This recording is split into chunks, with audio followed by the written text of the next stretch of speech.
Have you been confused by what's been going on for the past 3 chapters?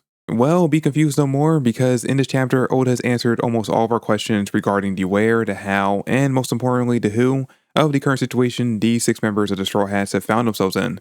Honestly, I'm surprised we figured all this out this quickly. I figured it might take us at least another chapter of running from this fake sun god and then maybe half a chapter of Luffy beating up on them before we got any of these answers. But we all expected this Legoland adventure to be a mini arc, so it does make sense that we got the answers this quickly. And it is worth noting that even with this chapter revealing all of this to us, there are still some questions we need answered. For example, obviously we now know that the place that the Straw Hats woke up in is not exactly Elbaf, but instead an elaborate diorama made of Legos meant to mirror the island, or at the very least its culture. But what we still don't know is where we actually are. It's implied that the crew was taken to Elbaf when we find out through a flashback exactly how the crew ended up in the hands of this fake sun god, but it's never outright confirmed.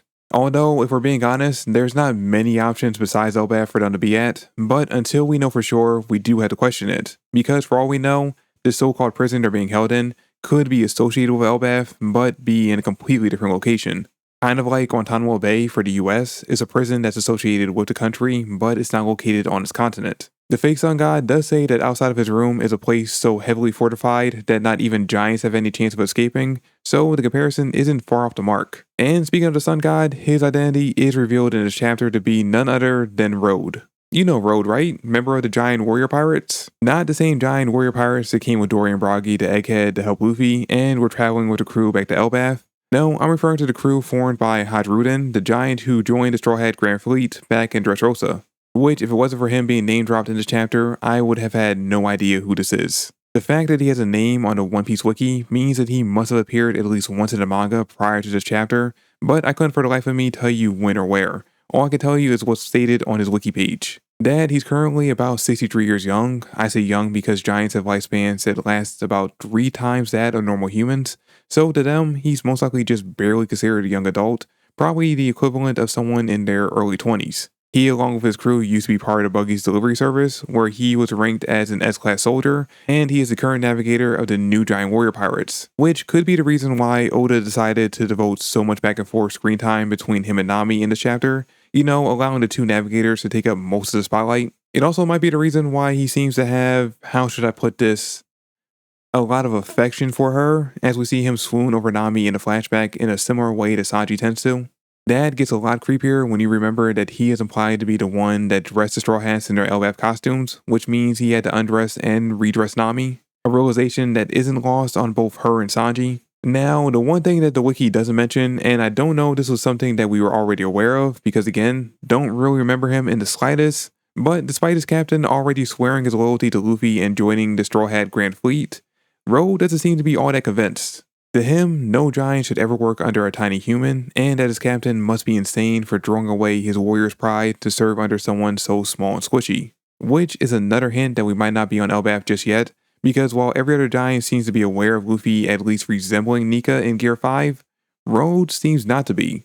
And we do know that he is definitely aware of the Sun God because he has taken it upon himself to be named that amongst his tiny villagers. Though, despite his seeming disdain for the Straw Hats, he at the same time treats them like he has a lot of respect for them, almost like he's a huge fan of theirs, referring to them as Luffy Tasso, Zoro Tasso, and such. Not exactly sure what Tasso means. Chopper even questions the meaning on the same page he calls him that, but given that they say he speaks in a similar manner to those from Wano, I think we could take it as a sign of respect.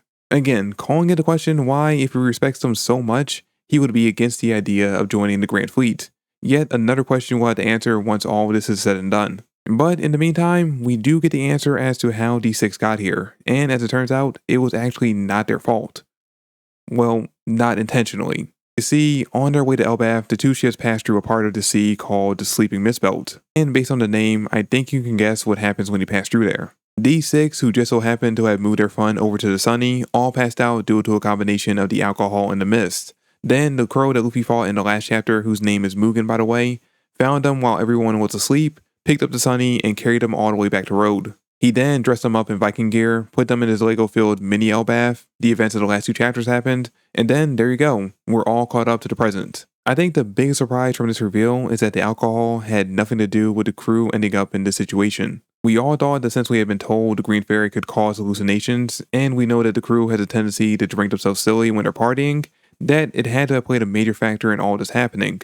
But really, whether they drink or not, more than likely they still would have ended up in this exact same situation. And the only reason why Brooke, Robin, Frankie, and Jinbei aren't here is simply because they passed out on board the Great Eric and not the Sunny. That's what I think I'm going to love the most about this mini arc. It's all just a case of random events. Nothing going on has any lasting meaning or effects on the overall story or world of One Piece. It's just a fun adventure, which is exactly the kind of palate cleanser we need after the heaviness that was Egghead. Now, speaking of fun, Rhodes seems to be the one having the most fun in this chapter, monologuing with excitement like he's narrating a play. His Lego village is being destroyed, his pets were being up, hell, one was even made into Luffy's breakfast, and yet he's having the time of his life because he's living out the dream of every 7-year-old kid who ever took their toys and used them to create their own stories. Only for him, his toys are living people, so the story is actually happening right in front of him.